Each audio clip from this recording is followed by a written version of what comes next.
So welcome to the channel, guys, but before we get into today's video, I'm proud and excited to show you a kit that I've made that allows you to run the 312mm brakes on the front of your Golf Mark III GTI 16 valve and VR6 5x100 cars.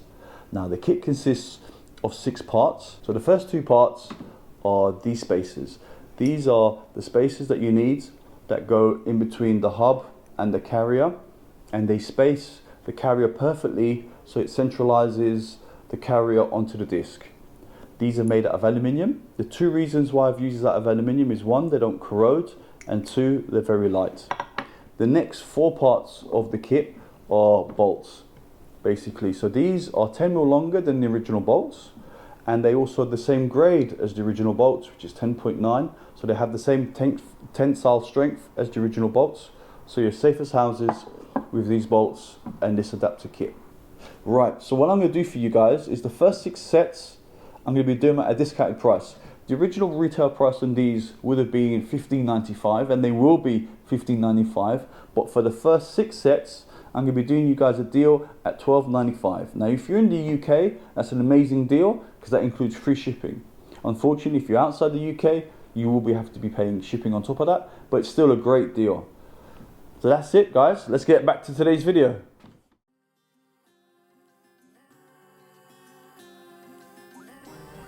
Okay guys, so welcome to the channel that brings you Mark II, Mark III content. As you saw in the last episode of beating Brexit, we're in a Mark IV Golf TDI, and I've got all this stuff to take to finish my open air project in Portugal. I tried to send it by pallet or by other means. I can't get any straight answers. I can't even get a quote on how much it's going to cost to take the stuff down there. So I had to take matters into my own hands, and I got a cheap car that's going to be going one way as a Mark IV Golf, as you saw. And let's see how this works out. I have actually no idea. This is an adventure. It could be risky. I could get turned back at customs. I could be saying, you know, you've got too much stuff, or you need to pay to take all this stuff through. I have no idea how this is going to work out at all. The car is also a little bit of an unknown. I've just checked the basics. The brake pads, the levels, the oil level, the coolant level. There's no leaks. The timing belt I haven't really kind of checked. I had a look at it. It looked fine. I can't really tell when it was last changed, so that's also an unknown quantity. And it's always a risk. You go on these long journeys. You got to put some faith in the car, and in your luck, basically. So let's see how this is going to work out. Okay, so we're about an hour into this road trip, and we've left London behind, and now we're on the A3 heading down to Portsmouth. Due to the car being so low, with these 205 40 17-inch tyres, the car is really low. Even though I've raised the back up and it sits level, but the overall height of the car is really low now. And I've already scraped on the subframe and slightly touched the sump. So I'm really nervous if I'm going to be able to make this journey with the car as low as it is without damaging the sump. So let's see how that goes. Okay, I'm not going to turn the camera around, but we're just at Brittany Ferries at the check-in point. So it's not customs, but I've got to show my paperwork and my ID and stuff. I'm not sure how much I can film, but so let's fingers crossed. Let's see if we can have no issues and get through this trouble-free. Let's find out.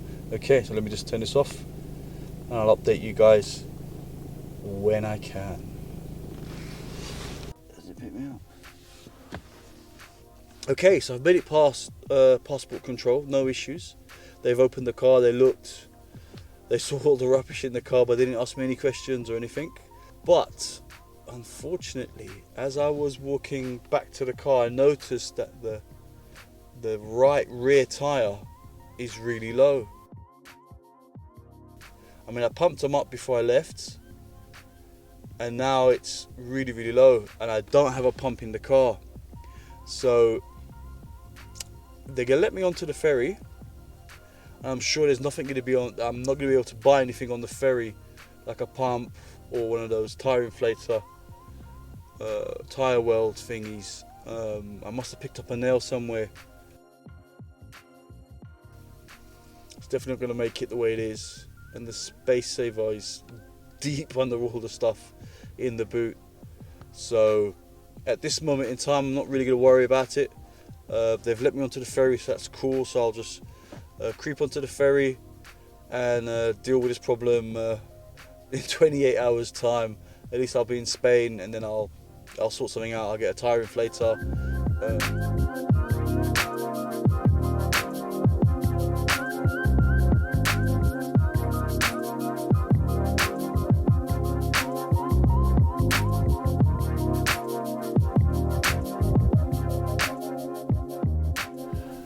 Morning guys, 6 o'clock in the morning. I don't know why I set my alarm, because the tannoy just went off and just woke, I'm guessing, everybody up.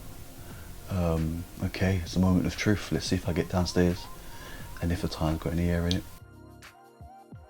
If it hasn't, apparently I spoke to information and they said that they'll it happens quite often and they'll pump it up. So that's cool. I suppose it will get me to where I need to go, straight to a petrol station, buy some inflatable foam.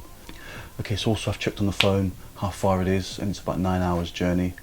So hopefully I'll be home in Lisbon for dinner. I don't see why not if all goes smoothly. Okay guys. Let's deal with the tyre first, and then let's deal with Spanish customs. So that's not bad. Look at that. Talk about hypercar. Woohoo! 918 Spider. Okay, back to the old Mark IV. Yep, and that is truly, truly flat. So the very nice French guy just pumped up the tyre. Let's see if it still had a bit of pressure in it, so I don't quite know what's happened there. But anyway, I'm going to stop off at the nearest petrol station, get some tyre welds, and then find a tyre shop to see if it does have a puncture, if it can get repaired, and take it from there. Okay, so I'm quite happy. At least it's got some air in it. And let's see the next hurdle, which is dealing with Spanish border control. And let me see what's going on. Show you guys what it's like. I'm in this queue, the car's parked up there, and let me see what's going on. They say I have to declare what's in the car. Oh my god, let's see how this works. Okay, so I've stopped at the first services, and wow, that was an absolute mission. I had about 4 or 5 guys all come around the car, look at the car. It's like, yeah, this stuff is all mine, it's all personal.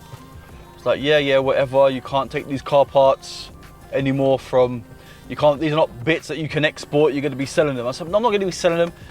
You know, they're for me. And so they put me over to the side. They didn't even go through the car properly, or else I would have seen the extent of the stuff that's actually in here.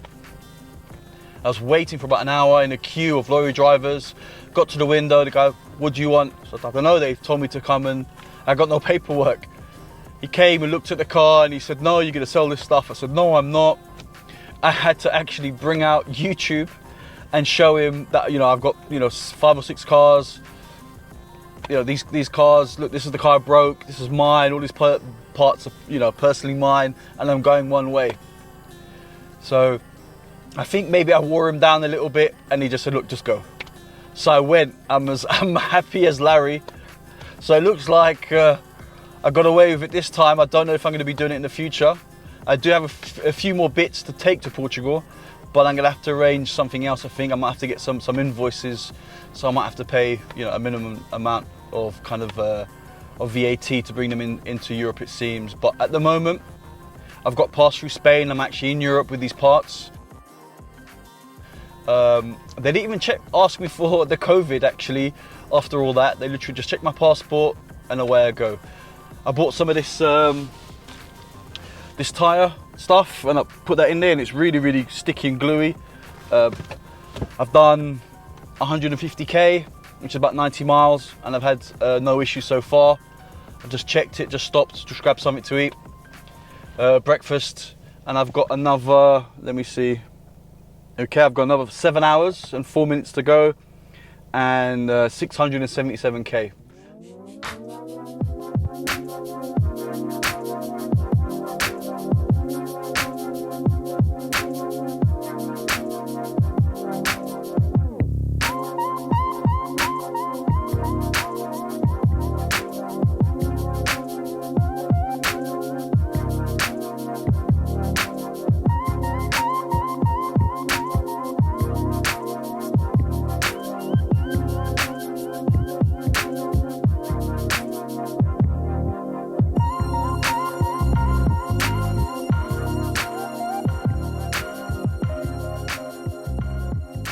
What I've done is I've put some tyre welds in the tyre.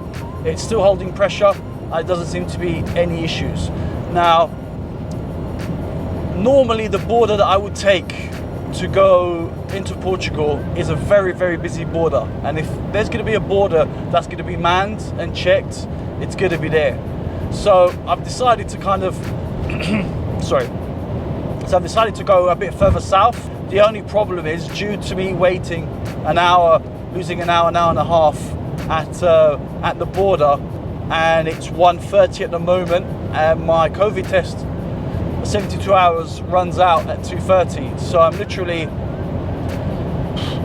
you know, going a little bit faster than I should to try and make the border before time. Hopefully they can understand.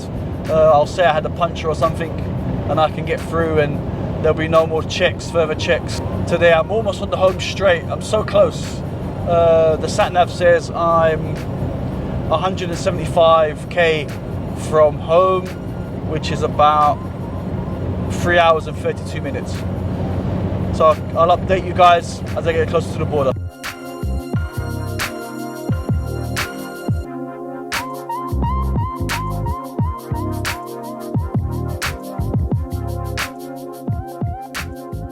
So that was easy. I actually came in a way that there was actually no border at all, literally just like a little bridge, and I crossed it. So that's it, I'm in Portugal, travel free, with no issues of COVID tests or anything. So that was in the end, Google took me a really cool way. It was a really scenic route, and I was rushing for no reason at all, so there was actually no jeopardy. I could have actually done it quite easily. Wow, I really enjoyed that drive as well. And it's a shame I got all this weight in the back, because the H&R coilovers and poly bushes and anti-roll bars actually, with these tyres, actually really to handle really quite well. It's actually quite nice, but you can definitely feel the extra, God knows how many kilos I'm taking in the back. But I've made it, guys. I've literally almost 2 hours and 15 minutes home, but I'm actually in Portugal, so no one can say anything to me now. That's it, done. Woo! Hopefully I won't count the chickens too quick, but yep, let me get to the workshop and drop all the stuff off. Okay guys, I am back at the workshop. It is official. I have beaten Brexit. I can't believe it. It was a bit of the tyre, Spain border. Luckily there was actually no border issues in Portugal at all. I kind of sailed through, going through that way that I went, so I didn't have any issues.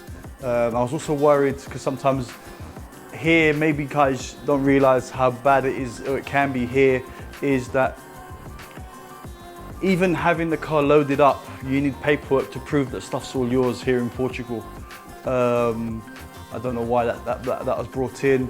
So even though I was in, I could have been stopped at a stop somewhere, and that does happen here, and I went past one actually. I slowed down way before actually, and there was like loads of them doing like stopping cars over and just checking paperwork and stuff.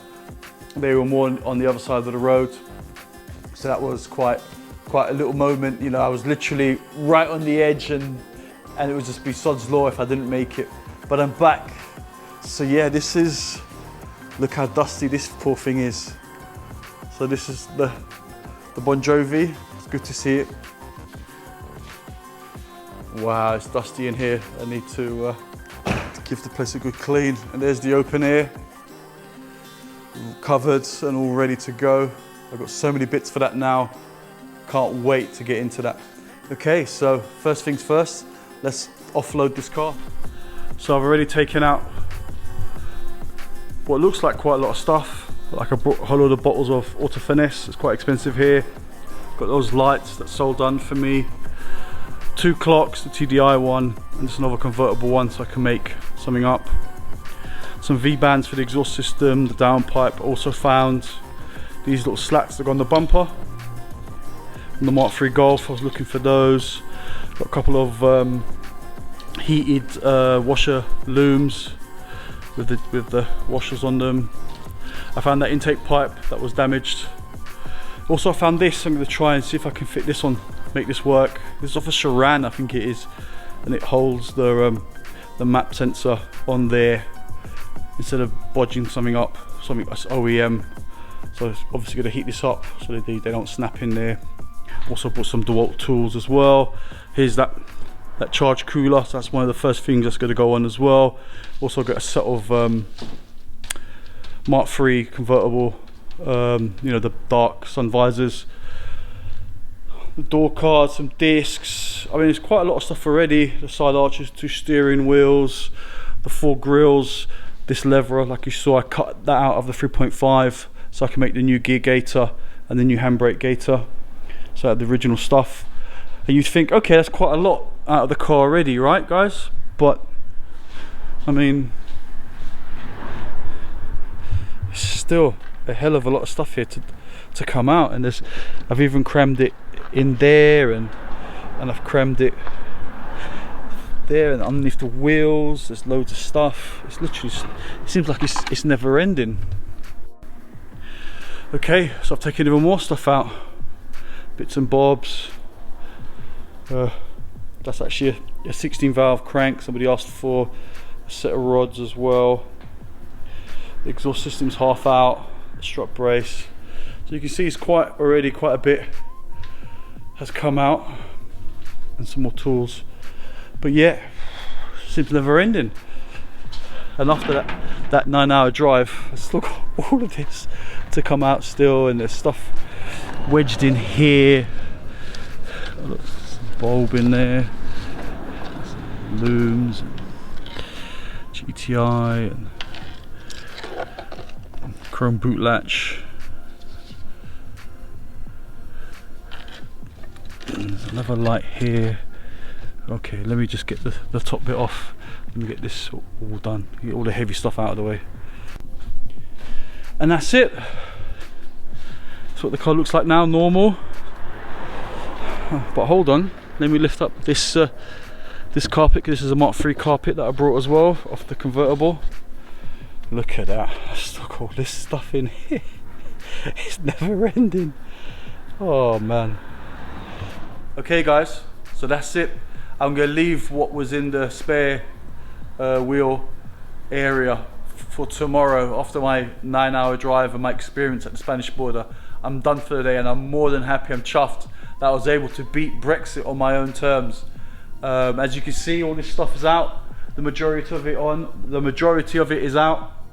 I mean, now literally this open air is just going to roll on. You know, I can actually get all the underside done, the exhaust, the downpipe, the exhaust system, the brakes all done and all bled, and kind of get it sitting on all 4 wheels, 5100s. I've got the charge cooler, so I can do the boost run on it and also the coolant run and mount all that stuff up, as well as the wiring I already have. So hopefully in the next 6 to 8 weeks, I'll be releasing 2 videos a week on that, as well as on the Mark II ABF that I have, similar to what you saw in Tim's one, but this one's a bit more special. It's had a bit more work done to it, and my goal is actually to get this back to the UK, because I do have a new project to take on, and I think I might actually sell this Mark II. So I'm interested. I've not shown you guys this Mark II yet, and I can't wait to show it to you. So that'll be coming in the next few videos. So I'm sweating here, I'm not used to the temperature change. Keep safe, beat Brexit.